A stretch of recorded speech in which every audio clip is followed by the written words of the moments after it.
আসসালামু আলাইকুম রহমতুল্লাহ।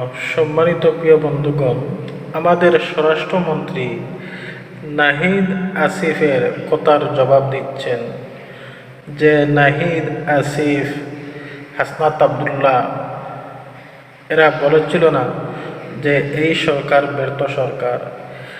তাই আমাদের স্বরাষ্ট্রমন্ত্রী জবাব দিচ্ছেন, মাত্র ৩-৪ মাস হয়েছে সরকারের বয়স, এরই মধ্যে ব্যর্থ হলাম কিভাবে?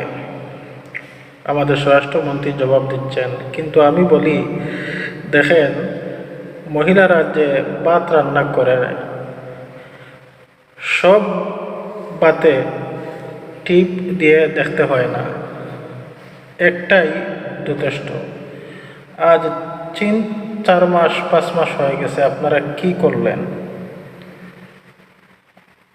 আমাদের স্বরাষ্ট্রমন্ত্রীর কথায় বোঝা যায় এনাদেরকে আরও শেখ হাসিনার মতন ১৫-১৬ বছর সময় দিতে হবে।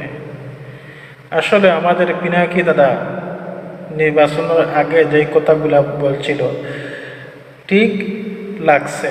পিনাকি দাদা বলছিল না, শেখ মুজিব যেমনিভাবে ক্ষমতায় এসে বলছিল যে চাল নাই, ডাইল নাই, সব ফেরানোর দল হলে লুটপাট করে নিয়ে গেছে, এখন তেমনিভাবে আমাদের বিএনপি দলের কর্মকর্তারা ক্ষমতায় বসে একই কথা বলতে আছে।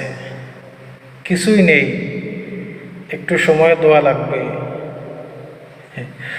আসলে এনাদেরকে আরও ১৫-১৬ বছর সময় দেন আপনারা, তারপর দেশ উন্নতি হবে। আসলে বিএনপি নেতাদের কথাবার্তা আমার মনে হয় মেন্টাল পাগলের মতো হয়ে গেছে ক্ষমতার জন্য ওরা।